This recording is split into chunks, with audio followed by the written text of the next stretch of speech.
What's up, ladies and gentlemen? Today we're going to be discussing whether the iPhone 11 Pro Max or the Sony ZV-1 is the better everyday camera. So, is a point-and-shoot camera still worth it in 2020?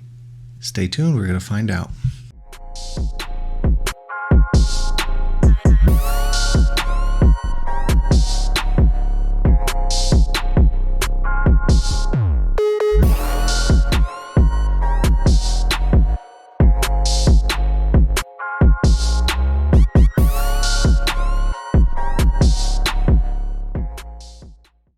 Alright guys, welcome back. So if you guys are new to my channel, the kind of things you guys will see here is tips, tricks, reviews, and tutorials for the budget filmmaker / content creator. So if that is something you guys are interested in, consider subscribing right now. Alright guys, so right now we're going to go ahead and get into some of these standard specs for both of these cameras. First, we'll start off with the iPhone 11 Pro Max. It has 3 camera lenses on the back side of this phone, I should say. It has a standard, a wide, and a telephoto lens with a maximum aperture of f1.8. It has a 12 megapixel 1 in 3.6 size sensor. It can shoot in 4K up to 60 frames per second and 1080p at up to 240 frames per second. I don't know who's really going to be using that, but I guess it's a nice feature to have. Now let's go ahead and move on to the Sony ZV-1. It is a 20.1 megapixel 1-inch CMOS sensor. It shoots in 4K up to 30 frames per second. It has a focal length of 24 to 70 millimeters full frame equivalent, and I also forgot, it shoots in 1080p up to 120 frames per second. So now those are the bare bones specs that most people are going to really care about. Now, which one of these is a better everyday camera?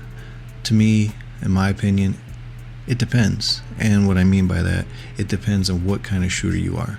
Are you the person that's a casual shooter that's going to use your camera to shoot pictures of loved ones such as your husband, wife, kids, random things when you're out and about? Is that what you're going to shoot photo and video with? Then to me, if that's the case, I would stick with just using my iPhone. If you are someone that wants to improve their images, improve their video, I would recommend stepping up to the Sony ZV-1. Even though the iPhone 11 Pro Max does shoot great photos and does shoot great video, I still feel like you have more of an advantage with the Sony ZV-1. For one, with photos, you have the opportunity to shoot in RAW, which will give you more flexibility when editing those photos. And for video, the image just looks a lot more, more sharper, more detailed, and it doesn't look as digitally processed as the iPhone 11 Pro Max. Now don't get me wrong, like I said, it does produce a great image and great video, but to me, the Sony is miles ahead. In my personal opinion, just observing the footage between the two, if it was me and I was wanting, and all I had was my iPhone, and I was like, I would just want to have better quality, I would be no question, I would step up to the Sony ZV-1. But again, that's my opinion. And another benefit you get with the Sony ZV-1 is if you decide you want to go start vlogging, you can vlog with your iPhone. So many people do it. But you have the opportunity to step your audio up with this Sony ZV-1 because you can attach a mic to the top of your camera. It has an audio in jack and you're set. Now you can do this kind of stuff with the iPhone, but again, it's a process. You have to buy a mount to mount the mic on.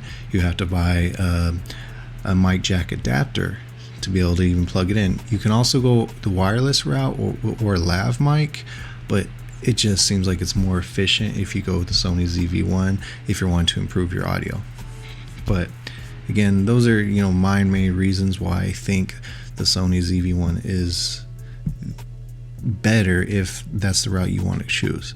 Now what we're going to go ahead and do right now is I'm going to show you guys some video and some photos from the iPhone and the Sony ZV-1. So don't go where, check it out and let me know what you guys think.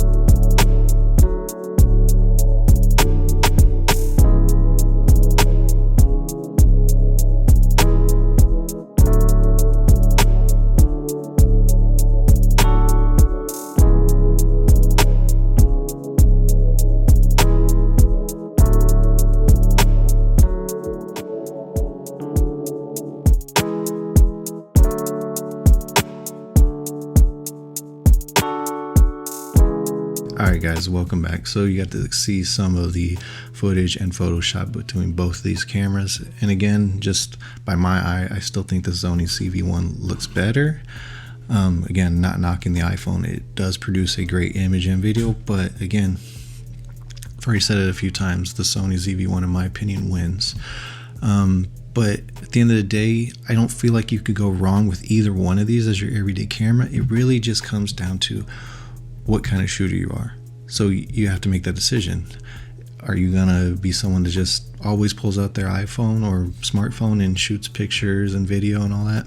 If that's you, then don't waste your money. If you want to step it up and you already have your smartphone, like I want to get something that has a little bit better quality, but I don't want to break my bank, Sony ZV-1 is a great option in my personal opinion. But again, it's your money, it's your time, it's that you guys have to make that decision. I'm just trying to help you out as best as I can. So anyways guys, we're gonna go ahead and wrap this video up. I hope you guys enjoyed it. I hope you guys found some use out of it. Hope you guys enjoyed this little three-part series about comparing the Sony ZV-1 to the A6100, the A6400, and the iPhone. Hope you guys have enjoyed it.